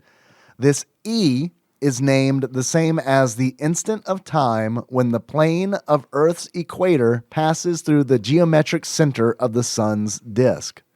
Equinox. Yeah. Locking it in. It is, in fact, equinox or equinox. I don't know how to pronounce that. I'm going to go with yours. Equinix. You sound like Equinix. Next question. This E stars an invertebrate in a robotic suit. Earthworm Jim. Or Earthworm Jim 2. You decide. Locking it in. It is Earthworm Jim. Next question. This T is the arcade sequel to a popular Android movie series. Terminator 2. Locking it in. It is, in fact, T2, the arcade game. Close enough. Mm-hmm. Next question. This R is based on a Disney film of the same name, which features a stuntman who steals flight equipment. Rocket Man. Oh, nice. Yeah. Rocketeer. Rocketeer. Right. That's Rocket Man's an Elton John song. Yep. Yeah. Little Rocket Man. Little Rocket Man? North Korea, Little Rocket Man. Rocket babies? What I call him, Little Rocket Man. Rocketeer, locking it in. It is Rocketeer, the it counts. Next question. This A is a helicopter flight sim that is named after historic soldiers on horseback. Historic soldiers on horseback. It has to be like an Apache helicopter or something, right? You're probably right. Apache Warriors. Something. Yeah. But I don't know. I think you're right. I go with that. All right, locking it in. It is, nope, Air Cavalry. I'm racist. Next question. Air Cavalry. Next question. This C is a futuristic racing game, which in Japan is based on the anime Future GPX Cyber Formula. So Cyber Formula, maybe? Just Cyber Formula? C Gundam. C Gundam. Locking it in. It is, in fact, Cyberspin. All right. Finally, this E is the sequel to the other one. This quiz had Earthworm too many Jim E's. 2. Earthworm Jim 2. Locking it in. It is, in fact, Earthworm Jim 2. And that is Equinox 2. Equinox 2. It's where the sun passes over the equator a second time. I don't know. Science. Okay. That's it. Thanks, Ross. That was a good quiz for being almost not a quiz. Yeah, thank you.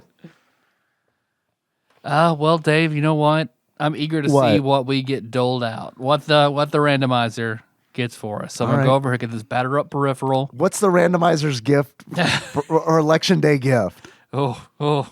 What's it going to be, randomizer? Well, this is how the randomizer tells us who wins the election. We have to extrapolate from this game. All right. It's going to be a fun puzzle. So put the one end of the bat on the ground, the other end into my head. Sorry, what bat is this? It's the batter up peripheral. The batter up. Okay. Batter up.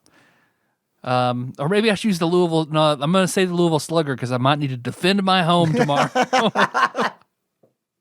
Well, you're going to be out of town, so shit. Your shit's going. Don't say that, Dave. You already said it. Well, it's already Wednesday, so I guess. Oh, my shit's gone. Oh, man. I'm going to take the soundboard home, okay? We need to record next week. So, Wild and Crazy Kid style, point my own hole in a random direction, say the prayer we all love to say. Yep.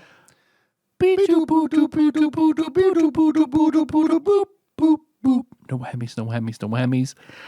Stop. 61. 61. 61. Huh. That has got to be the C's? It's the bees. Bees. Mm-hmm. Bees. Bees. A Bugs Bunny game. A Bill Walsh game. Shit. Close. Bill Walsh's shit. Bill Walsh's Ain't I a Stinker?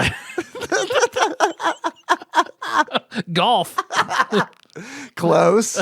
He is a sports guy. It's not golf though. Bill Walsh's Bill Walsh college basketball. football. Bill Walsh college football.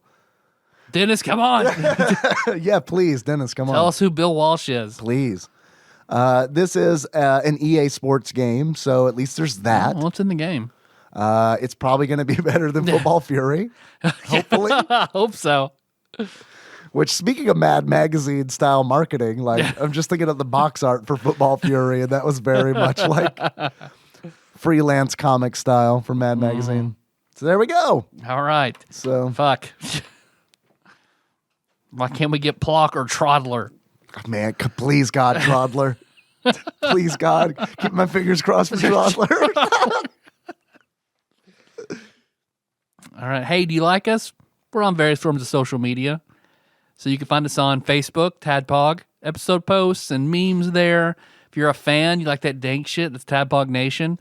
If you're a good little boy or girl who likes very organized chat, we have a Discord for that. What's that Discord again? It is bit.ly/Tadpog Discord.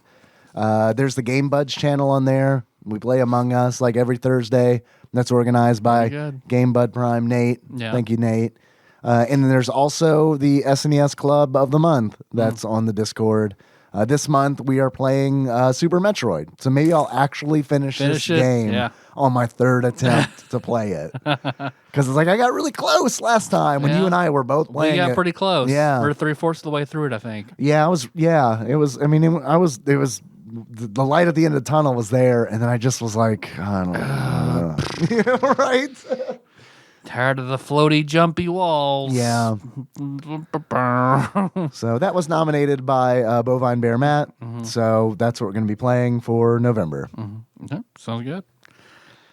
Let's see. You want a shirt? Tadpog has shirts at shirts.tadpog.com. You want a mask? We're still in the middle of a pandemic. You on Redbubble. Type in Tadpog. Find a mask. We're on Instagram and Twitter, Tadpog_podcast. If you want to call us, we're looking at an all call soon. 270-883-2555. You want to send us a package for an intro instead of us Googling things we remember? Send that to Tadpog Studios, care of Nicole Nance, PO Box 3785, Paducah, Kentucky 42002. But yeah, we'll probably still Google things we don't really remember. I got to be honest with you. I thought that was a really strong 40-minute intro. I mean, that was like, I mean, it was great. I enjoyed it. I had fun, so it had to be good. That's the way it works. Right? I'm the fun barometer. Right? We are, not just me. No, mostly you. Not just me. No. I always feel like when we're done recording, it's like, if we're both like, yeah, that was fun, then it was a good episode. If we had fun, it's a good episode. Yeah, you're right. Yeah. And I've definitely had fun recording this. I would not have guessed. Street Racer would have been a fun one to record, but it has been. Until all your stuff got stolen. Until that one guy won the election and all our stuff got stolen. Yeah, that part was really sad. But that one guy, so I'm ruling out Joe Jorgensen already. Sorry. But at least we died from disease John. shortly after. Yeah. What else we got? Well, I guess most importantly, we got that Patreon. We do. We have a Patreon. Did you enjoy this? If you did, I strongly encourage you to donate at least $1 on Patreon, patreon.com/Tadpog. You donate $1 and it's like you get access to a whole bunch of bonus episodes that we've recorded, and we are trying to be better about recording a bonus episode per month. Right now we've got Command and Conquer that we're going to be releasing. We're planning on releasing for November, a bonus episode with Usurper Grimm, and then we've got Metal Gear Solid coming up in December. Yep. And then we're working on getting Cthusiast Jeff's bounty done in January, which is Star Fox Assault, I think it is, not Star Fox Adventures. I'm going to verify that. Well, we just crossed over into November, so nothing new. All right. But thank you, continuous donors. Yeah, absolutely. We really appreciate it. It goes a long way. I do have some executive producers that I'd like to thank. These are our donors on Patreon who go above and beyond and donate $20 or more a month. And those people are Usurper Grimm, Sandwich Pope Phil Hawkins, God Emperor Alex Pena, Cthusiast Jeff Miners, Cousin David Galino, Platinum member Brett Miller, Coronavirus Savior Cubicle Monkey, Zeus Laser, Steve Dixon, Joseph Phillips, Cody Phillips, Bantha Master, the Eightfold Daniel Abernathy, Plinko Nick Price, Executive Producer Dig Dougie, Matt Gentile, a.k.a. Gentle G, Magical Sleeper, a.k.a. Big Dick Pie Baker Chris Vaughn, Laud Mulaney Dennis, Pinball Archmage Chris Edler, congratulations on your marriage, Drinksmith Joey Webster, Paul Anderson, and Master Cycle Baron Kevin Link. Thanks, y'all. Hell yeah. Our theme song is Moved by Sycamore Drive. Link to that track down in the show notes at tadpog.com. How you going to close this one out, Dave? Is our favorite Troddler? Or just what we think a Troddler sounds like? All right. What we think it's hard to pick a favorite. I get it. Yeah. It's hard to pick a favorite Troddler. They're all so great. So until next time. Tropical Capricorn.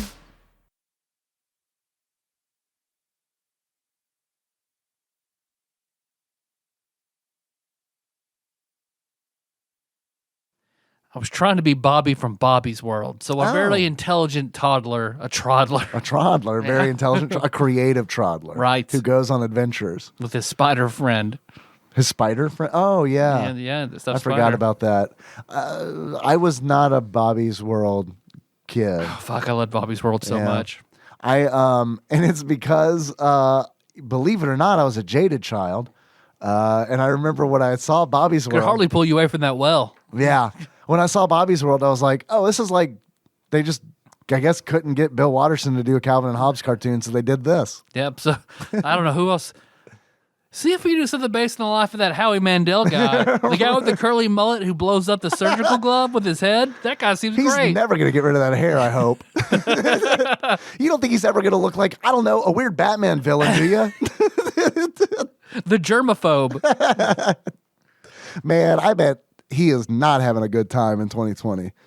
No. He's alive still, Well, right? he can stay home now. He doesn't have to make money on all these shows. He can just stay home. I guess that's true, but still. Like, I can't imagine being like, I mean, I'm pretty like germ conscious anyway, you know, before all of this. Yeah. But like, I can't, dude, man. Like, if you have like a legit like disorder. I just won't get sick. I could die. Right, yeah.